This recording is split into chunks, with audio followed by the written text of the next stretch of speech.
Bismillahirrahmanirrahim. Assalamualaikum warahmatullahi wabarakatuh. Waalaikumsalam warahmatullahi wabarakatuh. Perkenalkan, kami dari kelompok 3. Di sini kami akan memaparkan hasil diskusi kami mengenai strategi layanan bimbingan dan konseling dalam belajar. Pertama-tama saya mengucapkan terima kasih kepada Ibu Syarif Fitrah MPD dan kepada teman-teman saya yang saya hormati. Untuk mempersingkat waktu, kita langsung saja ke pemaparan materi. Di sini ada sub materi. Yang pertama ada apa dan bagaimana strategi layanan bimbingan dan konseling. Lalu yang kedua ada pengertian dan tugas guru BK. Lalu yang ketiga ada cara menangani siswa yang jenuh dalam belajar. Lalu yang terakhir ada tujuan konsultasi. Untuk materi selanjutnya akan dipaparkan oleh rekan saya. Untuk materi yang pertama di sini ada pengertian strategi.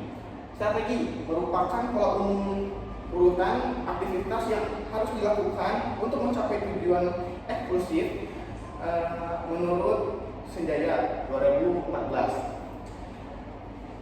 Kata pola umum yaitu sebab dari suatu strategi manajemen yang pada hakikatnya belum mengarah kepada hal-hal yang bersifat sederhana, melainkan masih berupa perencanaan ataupun gambaran secara menyeluruh. Lalu untuk belajar merupakan suatu aktivitas yang menyebabkan terjadinya perubahan tingkah laku, dan pembelajaran artinya suatu aktivitas yang dilakukan oleh guru sehingga perilaku siswa dapat berubah ke arah yang lebih baik atau positif. Lalu dari pengertian di atas, strategi pembelajaran adalah suatu perencanaan yang berisi tentang rangkaian aktivitas yang direncanakan untuk mencapai tujuan pendidikan menurut Sanjaya 2014. Dalam pemilihan strategi pembelajaran, seorang pendidik harus menyesuaikan taktik pembelajaran dengan kemampuan peserta didik, dan baik dalam proses pembelajaran yang dapat diterima oleh peserta didik. Untuk materi selanjutnya akan dipaparkan oleh rekan saya. Sebelumnya perkenalkan, nama saya Elvira Krisdayanti. Di sini saya akan menjelaskan tentang strategi layanan bimbingan konseling belajar. Strategi layanan bimbingan konseling belajar mencakup metode dan teknik di mana penerapannya disesuaikan dengan kebutuhan individu atau kelompok yang dilayani. Ada beberapa strategi yang umum digunakan dalam layanan bimbingan konseling belajar, yaitu yang pertama ada konseling individu, di mana strategi ini melibatkan antara konselor dengan siswa secara individu untuk membahas masalah belajar dan untuk mendukung siswa dalam menyelesaikan kesulitan belajar. Yang kedua ada konseling kelompok, di mana strategi ini melibatkan antara konselor dengan sekelompok siswa untuk membahas masalah belajar yang sama.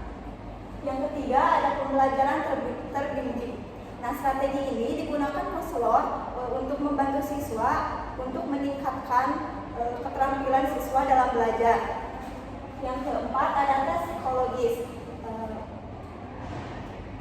Strategi ini digunakan konselor untuk siswa untuk membantu siswa dalam memahami apa saja kelemahan dan kelebihan keterampilan siswa dalam belajar.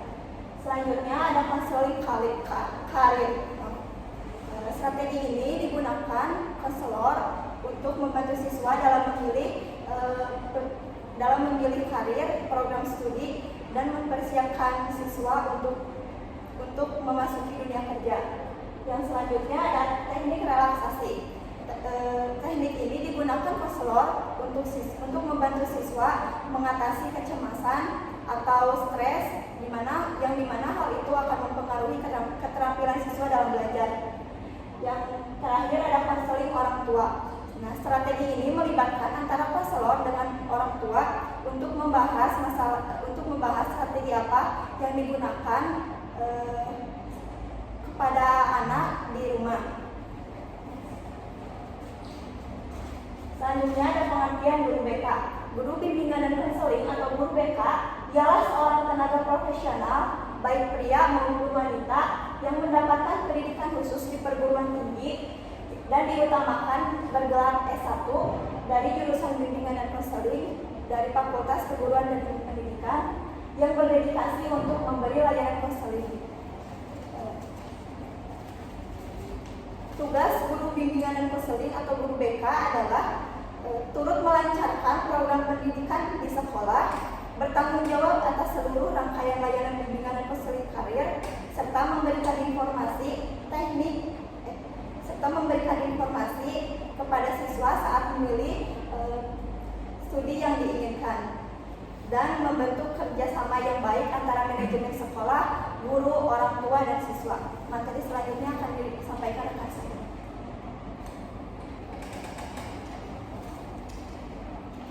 Baik, sebelumnya perkenalkan, nama saya Naris Faryana Rizky. Di sini saya akan memaparkan tentang strategi guru bimbingan dan konseling. Nah, seorang guru BK itu harus dapat memilih strategi yang tepat untuk siswanya tersebut. Nah, yang pertama ada berusaha menciptakan situasi sekolah yang membuat siswa itu betah. Nah, jadi situasi sekolah itu kan bisa mendukung, bisa menciptakan, membuat siswanya itu betah, seperti halnya misalkan membuat suasana sekolah itu dengan ada pepohonan, sehingga kan membuat sejuk kan, hijau, terus situasi kelas yang bersih, terus nyaman, seperti itu. Nah, terus yang kedua ada memahami siswa secara utuh, baik dari segi prestasi, akademik, sosial, dan segala aspek pribadi lainnya. Nah, seorang guru BK itu harus mengetahui kan seorang permasalahan yang dihadapi oleh setiap siswanya itu kan berbeda gitu. Nah, guru BK itu harus mengetahui ada konseling itu kan berbeda. Nah, ada masalah yang dapat ditangani dengan segera, ada juga masalah yang belum menunjukkan kemajuannya.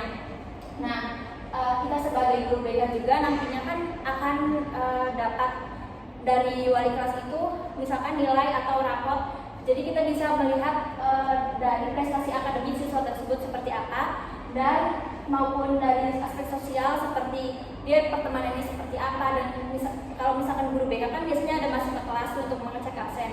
Nah, kita bisa melihat pribadi dari siswa tersebut, misalkan ada yang ada masalah dengan temannya atau enggak, kenapa nih siswa ini jarang masuk, seperti itu bisa dilihat dari aspek pribadinya. Nah, yang ketiga ada pelaksanaan program bimbingan dan konseling yang terbaik.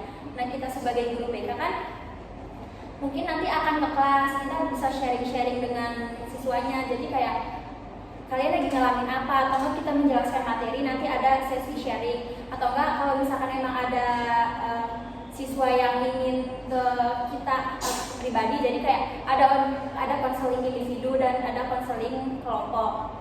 Terus yang keempat ada meningkatkan hubungan baik antar sekolah, orang tua, dan masyarakat. Next. Nah, di sini juga ada cara menangani kejenuhan belajar. Nah, yang pertama ada metode belajar yang bervariasi. Nah, jadi kan misalkan banyak metode yang monoton gitu-gitu aja kan, ya udahlah gitu. Jadi kayak misalkan guru tuh hanya ngejelasin doang, terus siswa hanya mendengarkan, itu kan kayak ya udah, itu kan bisa membuat siswanya juga bosan kan. Kayak kita harus bisa bervariasi. Jadi misalkan di dalam kelas tersebut si guru menjelaskan dan si anak juga memberikan respon balik gitu. Jadi kayak diskusi, sharing gitu. Terus misalkan dengan memberikan tugas kelompok, jadi kayak nggak cuma dari satu arah doang, kan bisa berdiskusi gitu. Terus yang kedua ada membuat inovasi tata ruang. Nah, tata ruang juga bisa meningkatkan minat siswanya.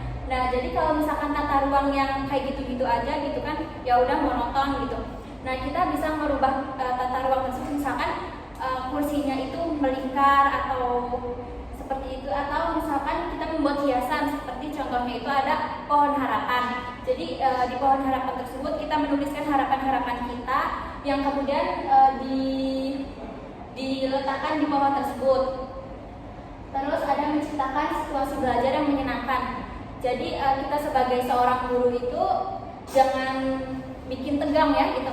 Kayak kita harus bisa mematahkan stigma bahwa guru BK itu galak. Ternyata nggak kayak gitu loh guru BK tuh gitu. Terus yang keempat ada melakukan refreshing. Nah, jadi kayak kalau misalkan kita merasa jenuh dalam belajar gitu, kayak kita harus bisa melakukan refreshing. Misalkan kita daripada belajar di luar atau enggak belajar di gazebo itu kan kayak adem, bikin pikiran kita sejuk gitu. Nah, terus yang kelima ada belajar dengan santai dan rileks. Jadi kalau misalkan kita sebagai guru itu kita sebagai guru BK itu jangan bikin siswanya itu kayak guru BK ya emang tegas gitu, tapi ya jangan yang kayak banget gitu loh. Nah, kayak kita juga harus bisa santai, rileks biar kita terbuka dengan siswanya dan siswa juga bisa terbuka dengan kita. Jadi kita bisa mengetahui masalah siswa tersebut yang dialaminya seperti apa, seperti itu. Dan kalau misalkan belajarnya rileks terus kayak santai gitu kan, siswa juga bisa menyerap materi itu kayak dengan baik. Beda ceritanya dengan yang kalau misalkan gurunya itu galak, jadi seperti itu kan siswa kan membuat tegang sehingga membuat materinya itu tidak masuk di otak. Sekian penyampaian dari saya, selanjutnya akan dilanjutkan oleh teman saya. Lalu selanjutnya ada tujuan konsultasi. Perkenalan. Iya. Baik, perkenalkan nama saya Laikan Kebiasa Korban. Di sini saya akan menjelaskan materi mengenai tujuan konsultasi. Konsultasi itu mengidentifikasikan dan mengatur pertemuan, baik itu pertemuan antara seorang konselor dan juga seorang konseling. Konsultasi itu merupakan strategi bimbingan yang penting karena jika siswa memiliki masalah karena sesuatu hal, maka akan lebih berhasil ketika guru pembimbingnya itu yang menghadapi secara tidak langsung. Lalu ada di sini ada tujuan konsultasi ya. Di antaranya yang pertama itu untuk mengembangkan dan meningkatkan lingkungan belajar bagi siswa, orang tua dan administrator sekolah. Seorang guru BK dituntut untuk mengembangkan baik itu dalam hal akademik siswanya atau meningkatkan atau mengembangkan bakat dan juga minat siswanya. Lalu selanjutnya ada menyatukan orang-orang dengan peran dan tanggung jawab yang berbeda-beda untuk melengkapi lingkungan belajar, baik itu untuk menyatukan guru-guru, orang tua maupun siswa itu sendiri. Lalu selanjutnya untuk memperluas layanan pendidikan bagi guru dan administrator. Lalu ada untuk membantu orang lain dan bagaimana belajar tentang perilaku. Lalu yang terakhir, menciptakan suatu lingkungan yang mencakup semua komponen lingkungan belajar yang baik. Guru BK dituntut untuk selalu mengawasi lingkungan belajar siswanya agar siswanya itu dapat nyaman belajar di lingkungan pendidikannya. Untuk materi selanjutnya akan disampaikan oleh rekan saya. Baik, sebelumnya perkenalkan nama saya Siva Sapira. Di sini saya akan menjelaskan tentang implikasi. Strategi belajar tidak mengacu kepada materi ajar, juga diberikan guru saja, melainkan strategi pembelajaran juga bisa dalam bentuk layanan-layanan yang diberikan guru BK di sekolah. Strategi layanan bimbingan dan konseling sangat diperlukan dalam ranah pendidikan, terutama bagi keberlangsungan peserta didik, dalam menjalani proses pembelajaran di sekolah. Layanan bimbingan konseling memiliki banyak implikasi bagi peserta didik di sekolah. Di antaranya seperti yang pertama, meningkatkan kesejahteraan mental. Seorang siswa merasa tertekan dan cemas karena kesulitan belajar dan konflik dengan teman kelasnya. Setelah mengikuti layanan bimbingan konseling sekolah, siswa tersebut dapat mengatasi rasa cemas dan stres sehingga bisa kembali fokus pada proses belajar. Yang kedua, ada meningkatkan keterampilan sosial. Seperti seorang siswa yang pemalu dan kurang percaya diri dalam berkomunikasi dan bersosialisasi dengan temannya. Setelah mengikuti layanan bimbingan konseling sekolah, siswa tersebut dapat memperbaiki keterampilan sosialnya dan menjadi lebih percaya dalam berinteraksi dengan teman-temannya. Yang ketiga adalah meningkatkan performa akademik, yaitu seperti seorang siswa yang memiliki kesulitan dalam mengatur waktu dan kebiasaan belajar. Setelah mengikuti layanan bimbingan konseling sekolah, siswa tersebut dapat belajar teknik manajemen waktu dan studi yang efektif sehingga performa akademiknya meningkat. Lalu ada meningkatkan pengambilan keputusan. Seorang siswa merasa bingung dalam mengambil keputusan tentang pilihan jurusan kuliah. Setelah mengikuti layanan bimbingan dan konseling, siswa tersebut dapat memahami dirinya sendiri dan membuat keputusan yang tepat tentang jurusan kuliah yang diinginkan.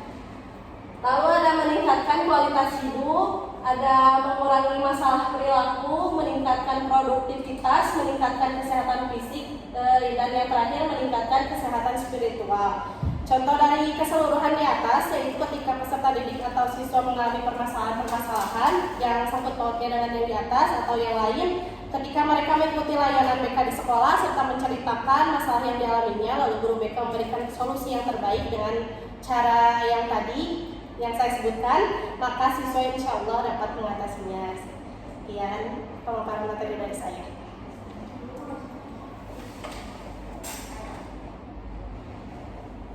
Mungkin cukup sekian pemaparan materi dari kami. Mohon maaf bila banyak kesalahan dan juga kekurangan. Untuk yang ingin ditanyakan boleh langsung ditanyakan di kolom komentar. Wassalamualaikum warahmatullahi wabarakatuh.